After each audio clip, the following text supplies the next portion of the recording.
You think you can do this to me? I'm the man up in this piece. King Kong ain't got on me. G5Jeff TV, hit the subscribe button, hit the like button, hit the share button as you come on in. Big shout out to Classic Apparel. Big shout out to We All From.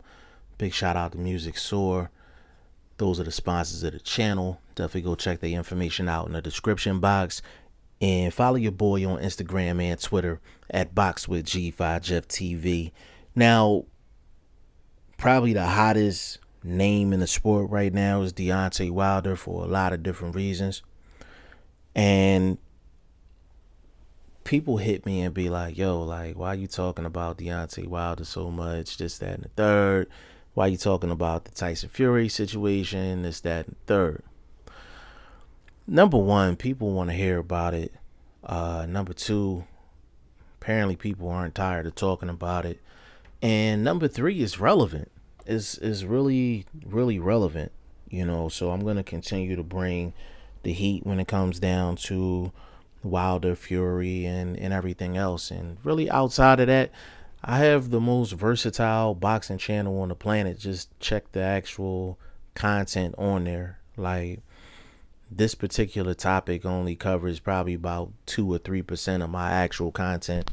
But we gonna get into Deontay Wilder today. Y'all read the title. Deontay Wilder should be $120 million richer right now. And it's 100% facts. 100% facts. Now, I'm gonna be kind of backtracking here. It's gonna be a little bit of hindsight 2020 thing going on here, but you know, who cares? My show. We gonna rock out. You know what I'm saying?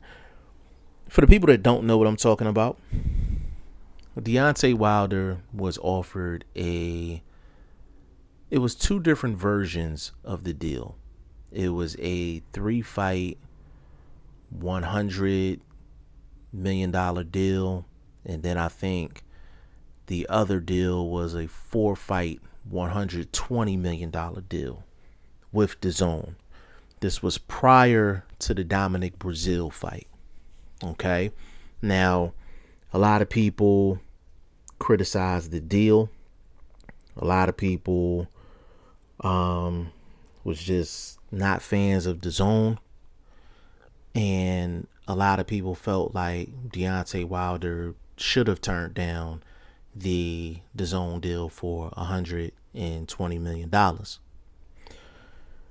Now, this is the heavyweight division. This is the heavyweight division, and your life can change with one punch, one shot, one bad moment. And when you think about it, if Deontay Wilder would have took the DAZN deal, Deontay Wilder would be $120 million richer, because Dominic Breazeale was going to be the first fight. And let's just keep it in realistic terms. Luis Ortiz, he fought him twice.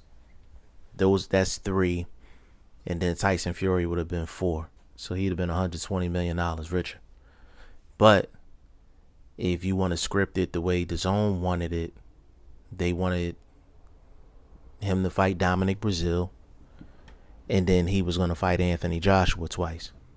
Or he was going to fight Dominic Breazeale, fight another opponent, and then fight Anthony Joshua twice. So either way you slice it, he would have been $120 million richer right now. Now, let me take you back to how I felt about it at that particular time. I've done several videos on it while that topic was hot. And I'm not the type to be flip-flopping and switching unless the facts change. But I actually didn't have a problem with Deontay Wilder turning down the $120 million deal for 2 reasons. Number one, I was assuming at the time, if Al Heyman and Shelly Finkel, who is the manager of Deontay Wilder, actually turned down $100 to $120 million, that they had something else brewing that was going to bring Wilder and that team more than $100 and $120 million. I'm like, I understand you want control as far as being a promoter or manager, things like that, when it comes to Al Heyman and Shelly Finkel. But if somebody's offering you between $100 and $120 million and you're not even the best heavyweight out there on the planet, I mean, what can you possibly do to generate more money than that? So I'm thinking Al Heyman, being the business genius that he is, I'm thinking he has something up his sleeve to get that situation more profitable than what DAZN was offering. And then the second thing, and I was on this, me and the VP of Operations, Shane, big shout out to Shane, we was on this a long time ago. We was looking at the climate as far as Saudi Arabia in terms of what they were paying out in terms of fights. And I mean, hell, they paid Amir Khan like $10 million to fight Billy Dib, like at that time. And the second reason why I didn't have a problem with Deontay Wilder turning down the $120 million deal with DAZN is because I was saying, and the VP of Operations Shane was saying, that if Deontay Wilder just negotiates a deal with Anthony Joshua by himself and they take it to Saudi Arabia, he could make close to $100 million in one fight, let alone 3 or 4 like DAZN was trying to do. And those were the two circumstances where I was just like, okay, you can turn down that deal, because if you turn down $120 million, but you about to get 150 to 200, you know what I'm saying? That's something different. That is what you would call a solid business move. You held out, you got a different deal for more money, and you still kept control. But fast forwarding, and of course this is the hindsight 2020 part, Al Heyman and Shelly Finkel had Deontay Wilder turn down a $100 to $120 million deal, and the only thing that they had guaranteed for him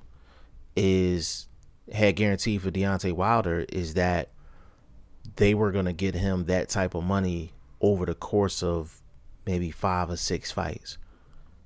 And that's what they put out there for Deontay Wilder. I'm sorry, that's not a good enough plan for me to turn down $100 to $120 million if I'm Deontay Wilder. Mind you, Deontay Wilder has the most important belt, which is the green belt, which is the WBC belt.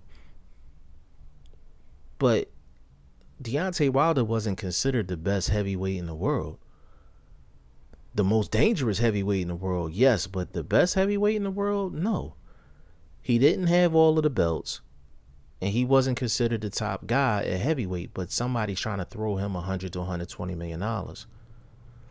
I'm sorry, if you're not going to negotiate a deal to fight exclusively in Saudi Arabia to where you can make that DAZN type money that they were offering in 1 fight or 2 fights, and you don't have something else lined up for me to make that amount of money in the same amount of fights, or maybe 1 extra fight, then you stop me from making $100 million because you wanted to keep control. That's literally what Al Heyman and Shelly Finkel did at the end of the day. I'm sorry, business is business. Control is control. If you're Al Heyman, if you believed in your guy, if you believed in Deontay Wilder and you believed that he was going to beat Anthony Joshua, and you weren't going to negotiate a Saudi Arabia deal, then you should have took the deal. You should have took the deal. So now he made the Dominic Brazil money. He made the two Luis Ortiz fight money. And that money was nowhere near what he would have made with DAZN. Now you run into Tyson Fury. Yes, did you get a bag for Tyson Fury? Yes, you did. But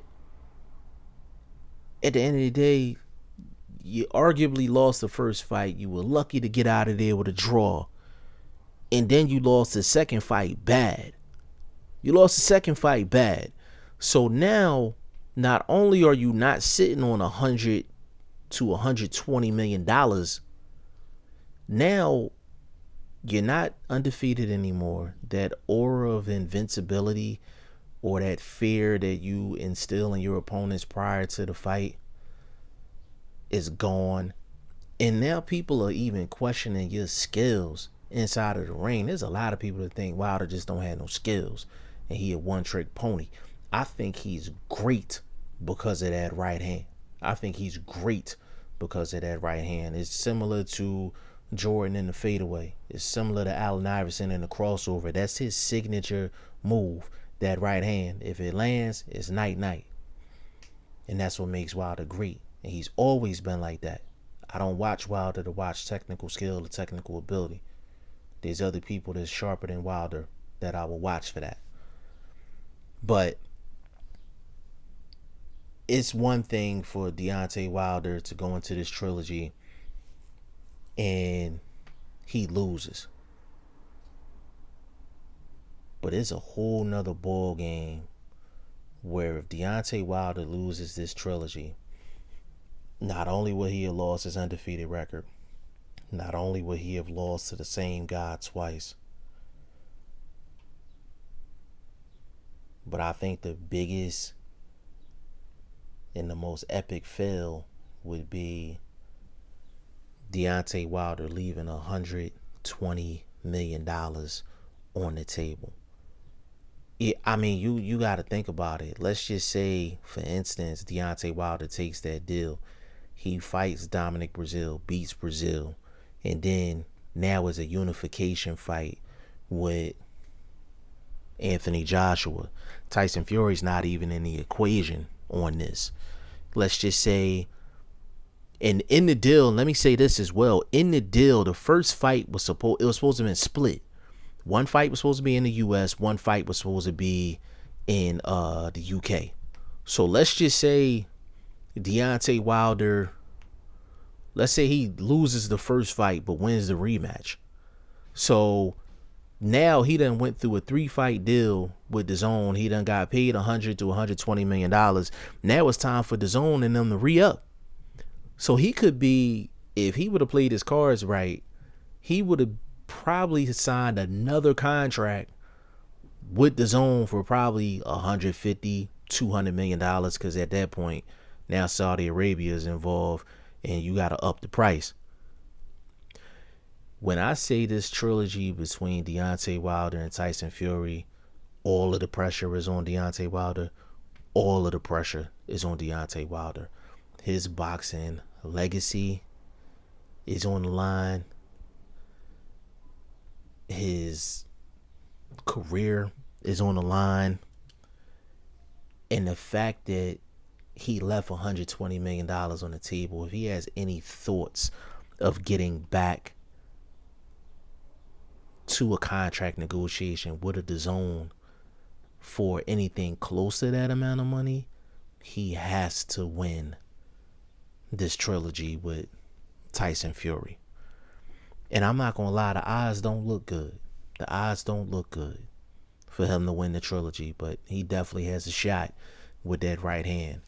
But regardless of everything that I said in this video, bottom line is, as a business person, you do not turn down a deal that's $100 to $120 million when you don't have something else lined up to get you either that much money or more than that money that was offered to you. That's just what it is at the end of the day. Epic fail, even though this is a hindsight 2020 thing, but epic fail for not cashing in on a deal that was worth $100 to $120 million. Y'all let me know what y'all think in the comment section. G5Jeff TV. Hit the subscribe button. Hit the like button. Please share this video. Support your boy. Support good content at all times. I appreciate y'all. Peace.